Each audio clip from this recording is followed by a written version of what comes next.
Man, I'm really excited to share today, to get into this topic. It's something that if you have been a friend of mine or you've been around in the premarital classes, this is something that we talk about quite a bit. Anybody here in the premarital class or done it in the last year? Having a good time? Yeah, nice. So this is an exciting and awesome topic. It's not just about marriage, though. It's about relationships. And Jesus says, the way people will know that you're my disciples is how you love one another.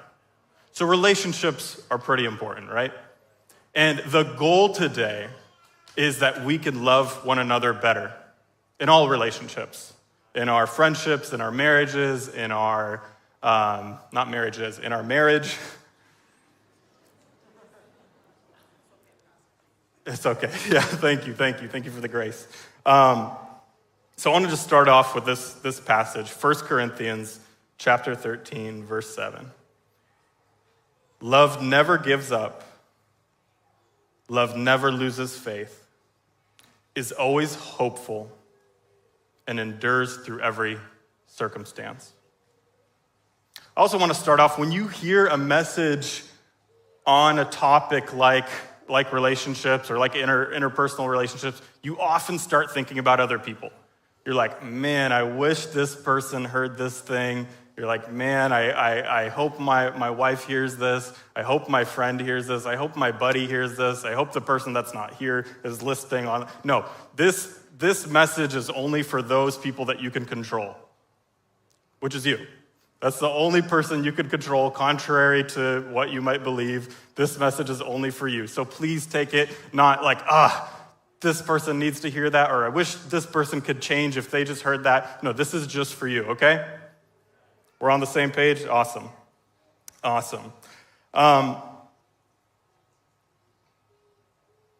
So, as I said, me and Joanna, we've had the privilege of hosting these premarital classes, and we start off with this topic.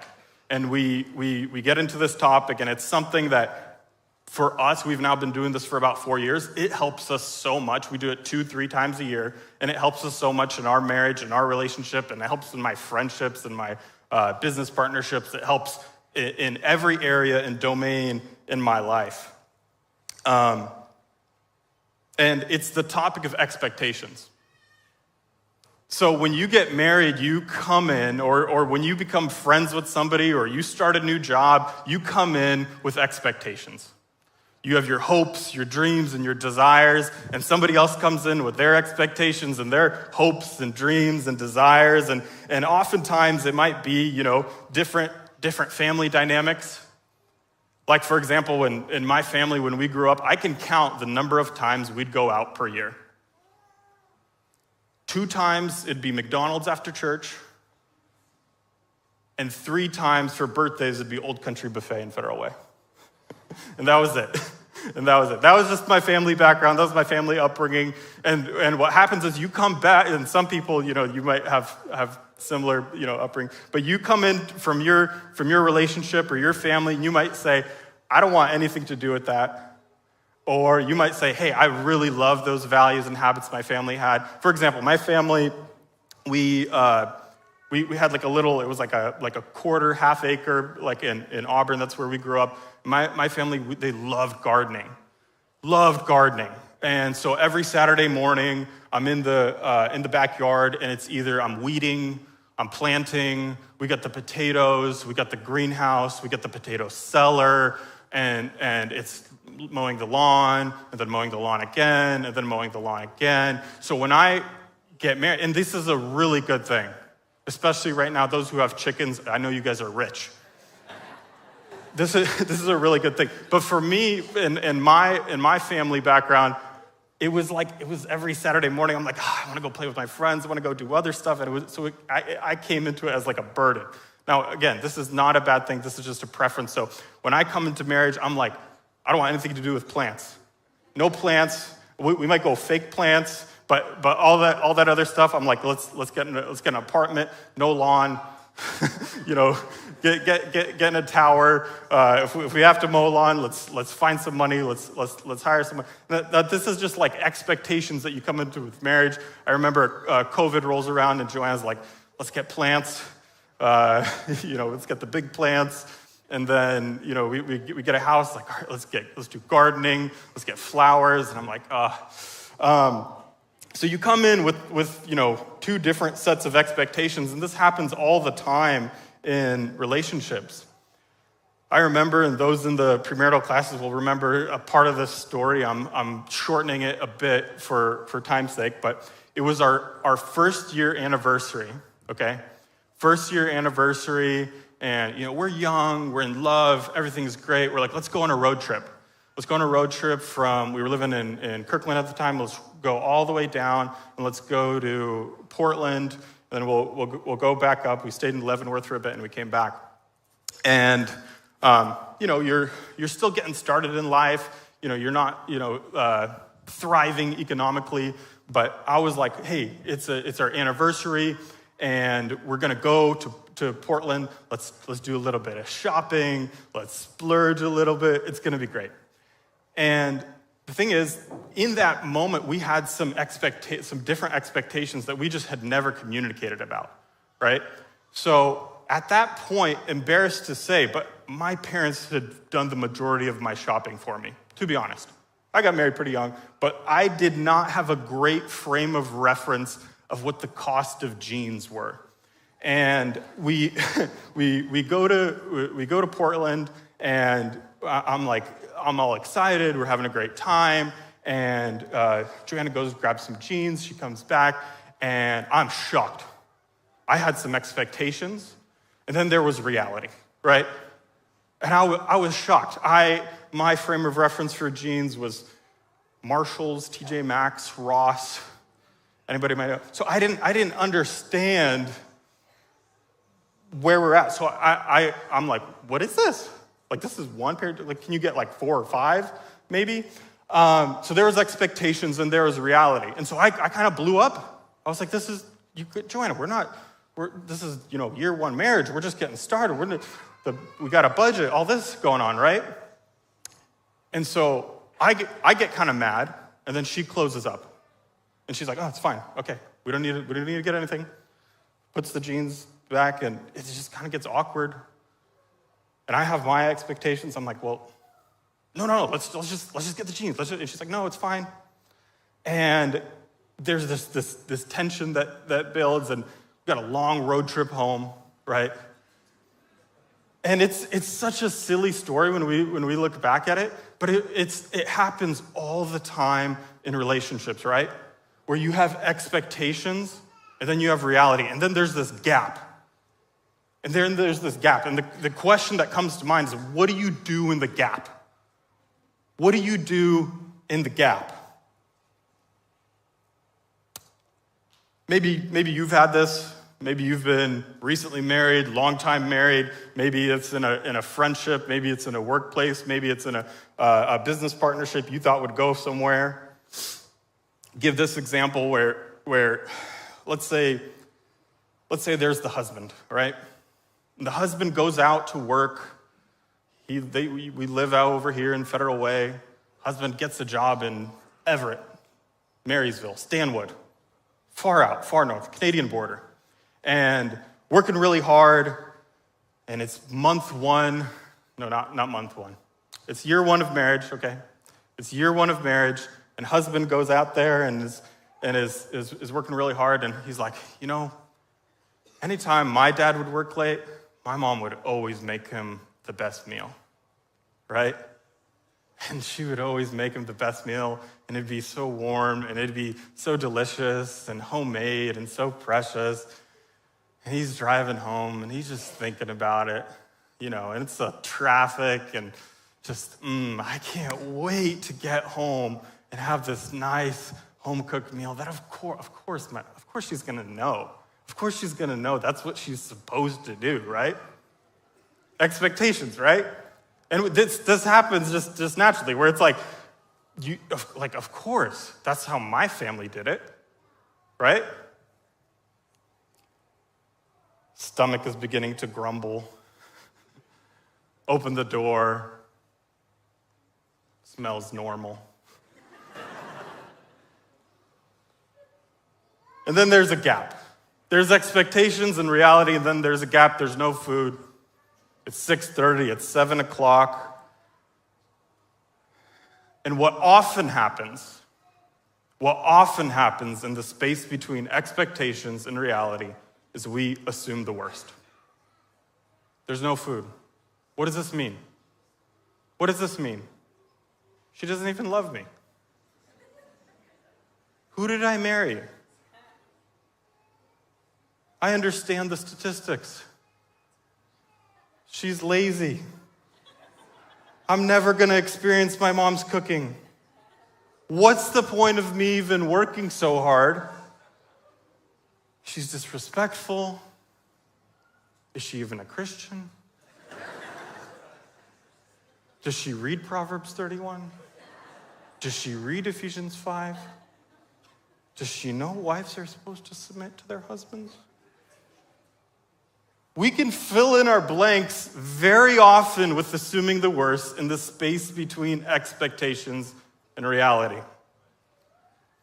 Maybe you're this friend, and this topic is not on marriage, it's about relationships. Marriage is just the easiest example because it's our most intimate and serious relationship, right?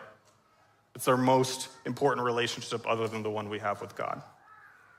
But maybe you're this friend, and your friend's birthday comes around, and you have the most thoughtful gifts. You write the card, you make the Instagram reel of the collage of like your guys' times together for the year. Anybody have one of these friends? These friends are the best. Great memories, the great laughs. And then your birthday comes around, nothing. There's no gifts. You might get a text, definitely no Instagram post, not even a story tag. And so there's expectations in the reality, and it's like, do I even have true friends? Right? Am I just being used? Like these things, they naturally fill in the gaps where it's like, well, hold on. I was expecting something here. Maybe you go to meet up with the leader in the church, and you're like, I need to talk to them about this important topic. It's a Saturday morning, and you're gonna grab coffee together. 9 o'clock, Ebony and Ivory coffee. And it's 9:15 and they're not there. 9:20, they're not there. 9:30, they finally show up. And you're like, come on. This is a church leader. You're supposed to be held to a higher standard, right? Doesn't respect me, doesn't value me. How you do one thing is how you do everything, right? You can make these assumptions all the time. And these moments happen almost every day where our expectations and reality is not being met. But here's the problem. When we constantly fill it with assuming the worst, we end up with dissatisfaction. We have marriages where legally you're married, but relationally you're roommates. We have distrust, where you are constantly assuming the worst about any new relationship you might have. You'd have disconnection, where there's just fractures getting deeper and deeper and deeper. And this happens in every way. You begin to be suspicious of people, where you're assuming the worst, and then because you've already made that assumption, you're trying to find truths that prove yourself to be true. It's like, oh, maybe she is really lazy. And then, something else happens, and like, I knew it. I knew she was lazy. She didn't cook for me that one time, right? Maybe this has even happened with you and God.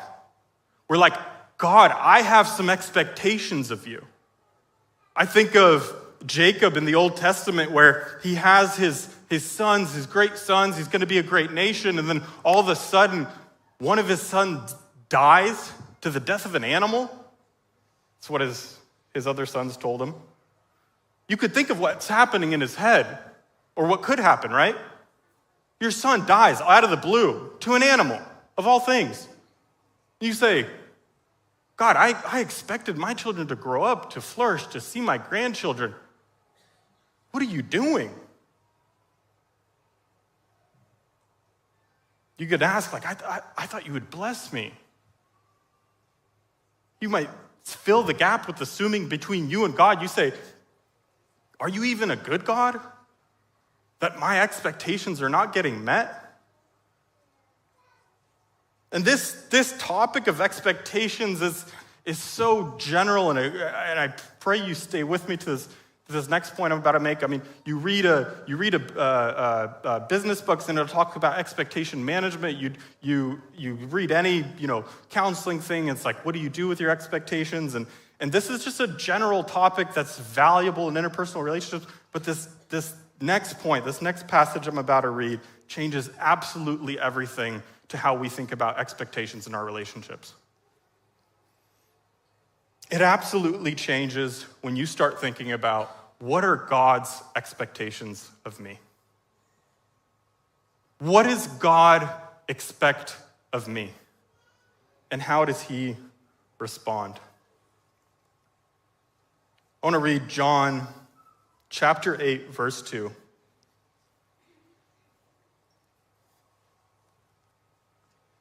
Early in the morning, he came again to the temple. All the people came to him, and he sat down and taught them. The scribes and the Pharisees brought a woman who had been caught in adultery. Placing her in the midst, they said to him, "Teacher, this woman had been caught in the act of adultery." Now the law, the expectation, now in the law Moses commanded us is to stone such women. So what might you say?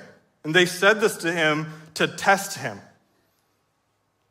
and that they might have some charge to bring against him. Jesus bent down and wrote with his finger on the ground. And as they continued to ask him, he stood up and said to him, "Let him who is without sin among you first throw a stone at her."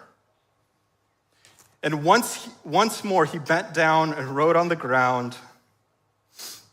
But when they heard it, they went away one by one, beginning with the older ones. Jesus was left alone with the woman standing before him, and Jesus stood up and said to her, "Woman, where are they? Has no one condemned you?" She said, "No one, Lord."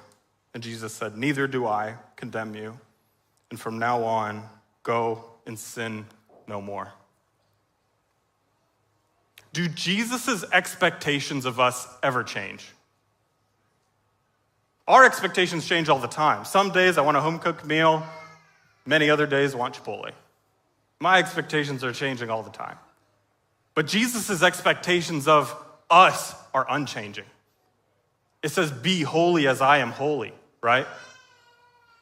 And how often is our reality below the expectations that Jesus has for us? How often am I the woman that's caught? Where I know that I'm not living up to the standards that is set before me. I know the expectation for my life. God communicates pretty clearly. It's not a mystery. He's not dropping a bunch of hints. There's a lesson in that too. This woman clearly falls short, publicly humiliated and condemned. But how does Jesus respond in the gap? How does Jesus respond in the gap between expectations and reality? Jesus believes the best. Love believes the best. He doesn't say to her, "Again? You're always like this. I knew you'd mess up." He doesn't say to her, or to us, "Oh, you're drunk again? All right, clean it up. Go." He doesn't say, "You always lie. You always cheat. You always mess up. That is not how Jesus responds. Jesus responds by saying, "Where are your accusers? I don't condemn you. I don't call you lazy. I don't call you dumb. I don't call you a sinner." But he says, "Go and sin no more." Daughter, you just forgot how holy you are. Daughter, you forgot how precious you are. Go and sin no more. Jesus says, "I will lift you up. I will believe the best about you." In the space between expectations and reality, what Jesus does is he believes the best. He fills the gap, not assuming the worst, but he believes the best, and that's a choice we all have an opportunity to make. When you think about your life, and you think about who best demonstrates Jesus in my life, it's those who, when their expectations are not met, that they respond most often with grace.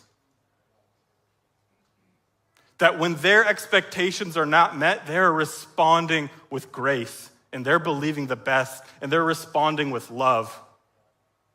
Amen? Maybe you can think of some people in your life that this is how they act, and this is how they behave. And it's not that these people have no expectations or bottom of the barrel expectations. That's a different conversation. It's that in these hopes, dreams, and desires and beliefs, that there's still belief of the best. I think of my wife, married almost 7 years now, praise God. Best thing ever happened to me. And the amount of times where I know I'm not meeting expectations. I know I'm falling short. I know that I am not meeting expectations of what God has for me, of what I have for me, or that I might not be the spiritual leader of the family that I know I'm supposed to be. That passage of Ephesians 5 where wives submit to your husbands, that I'm not loving my wife as Christ is to love the church. The amount of times that she has responded with grace, believed in me, didn't condemn me, didn't give up on me, that she would pray for me, believe the best in me. My marriage is a testament that Jesus is real. And I pray that our relationships and our friendships and our families could also be testaments that Jesus is real. That in this space between expectations and reality, when the expectations aren't getting met, that we could believe the best about one another.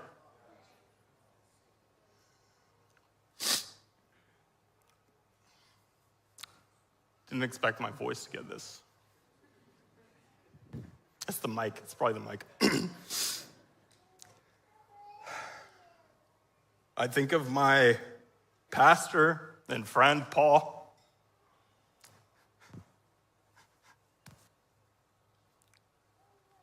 Ten years ago, we're doing youth ministry together.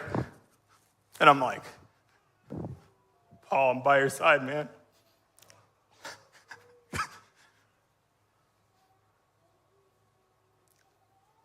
In my head, I'd be way more together than this. It's hitting. I think the reason why I'm crying on stage right now is because when you realize the grace that Jesus has given to you, it just begins to melt you. And then when you see that in other people, and you're like, man, God is really real.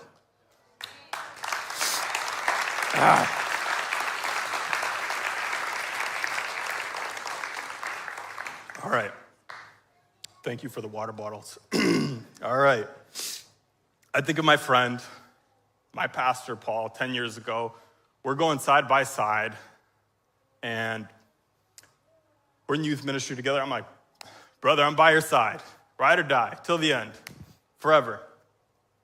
And a few years into marriage, move up to Kirkland, buy some plants. I'm nowhere to be seen. It was all talk. He goes through one of the hardest moments of his life. I'm not nearby. I'm not here.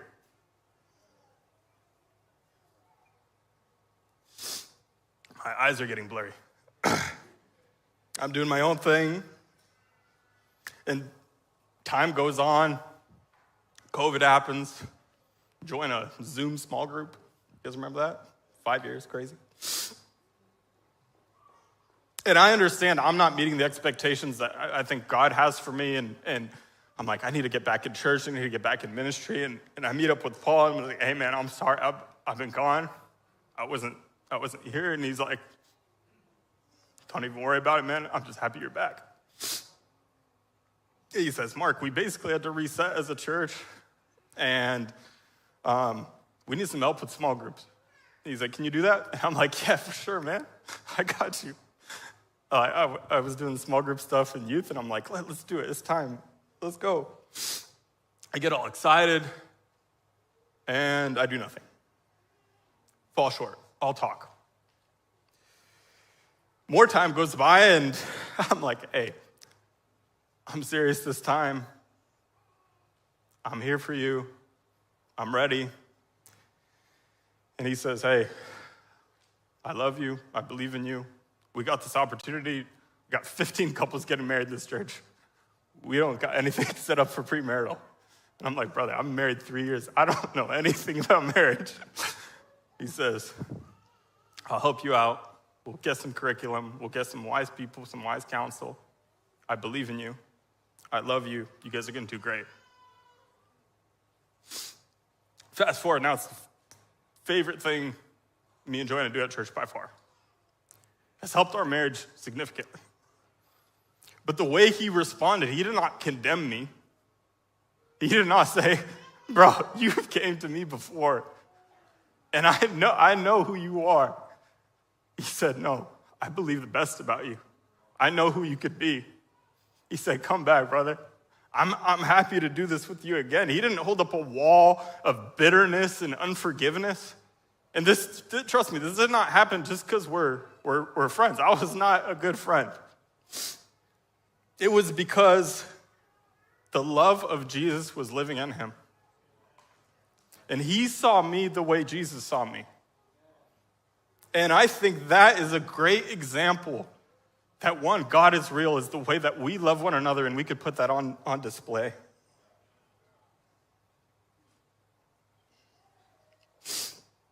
I'm going to be concluding here. It might be a long conclusion. I've once heard that once the pastor says, I'm concluding, those who are not paying attention start paying attention again. So it's smart to say it early and do a long conclusion.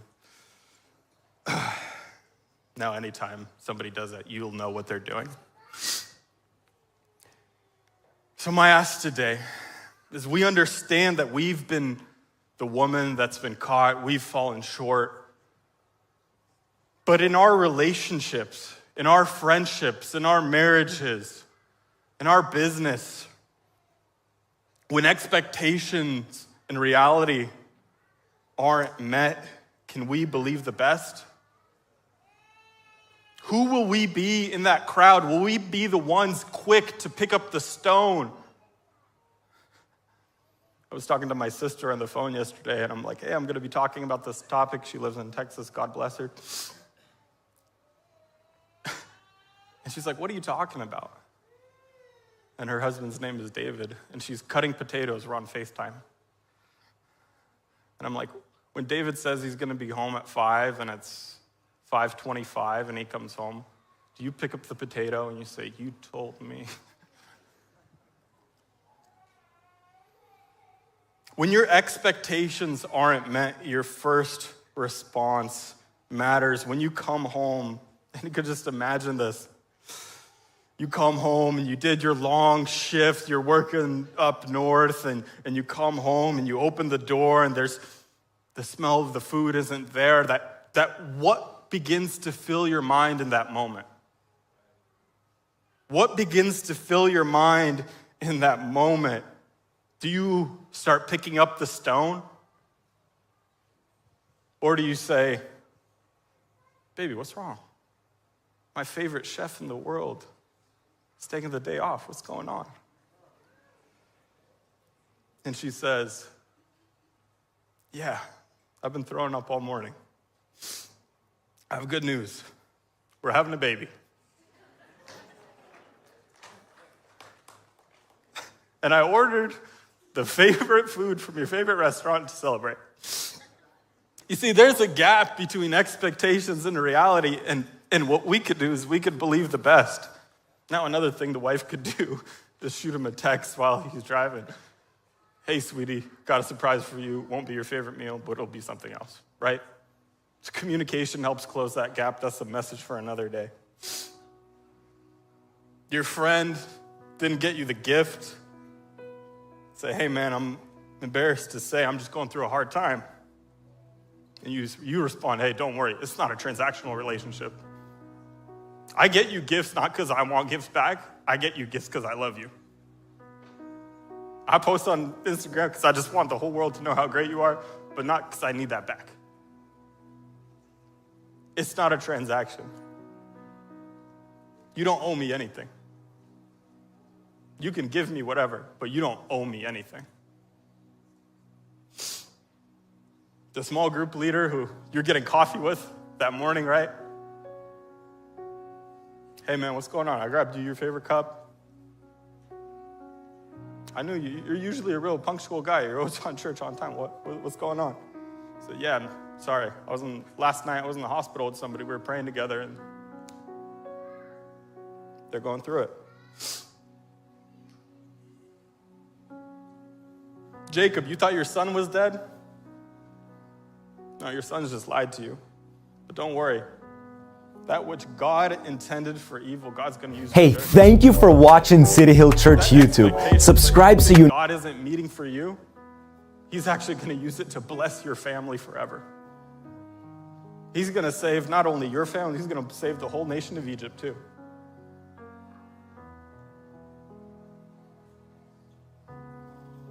In the space between expectations and reality, can we believe the best about one another?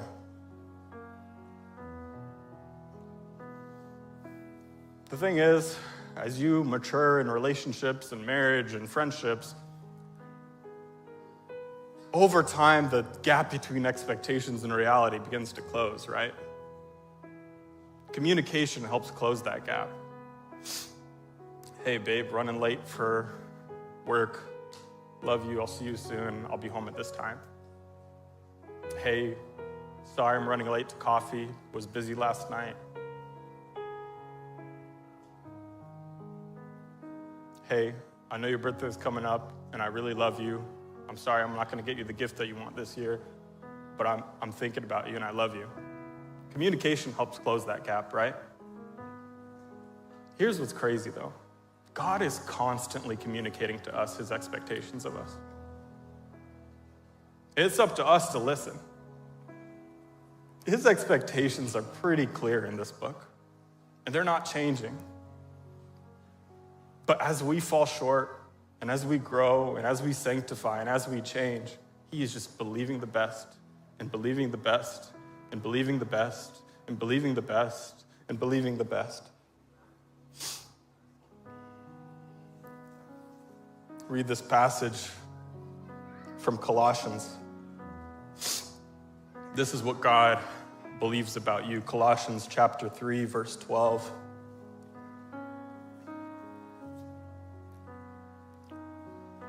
Put on then as God's chosen ones. He believes you're chosen.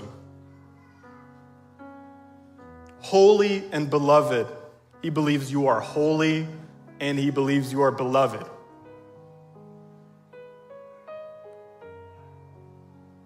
With compassionate hearts. Say, man, I don't really feel a compassionate heart right now. He's still believing that over you. He's still saying that is my expectation of you as a follower of Christ, is to be one with a compassionate heart. Kindness, humility, meekness, patience, bearing with one another. And if one has a complaint against another, forgiving each other as the Lord has forgiven you. So you must also forgive. And above all these things, put on love, which binds everything together in perfect harmony. My challenge to you today is that, or this week, when your expectations aren't going to get met, and that happens, guys, that happens, even if we think we're the perfect communicators, even if we think it just happens. Can we fill that gap with love? Can we fill that gap with the most generous interpretation of what the possibility might be and believe it? Because what's the alternative? Believe the worst? And our relationships separate, grow cold, grow distant, distrust. No, remember, it is by the quality of our relationships, by the way we love one another, that people will know that we are followers of Christ. So we're going to stand. Go back into worship here shortly.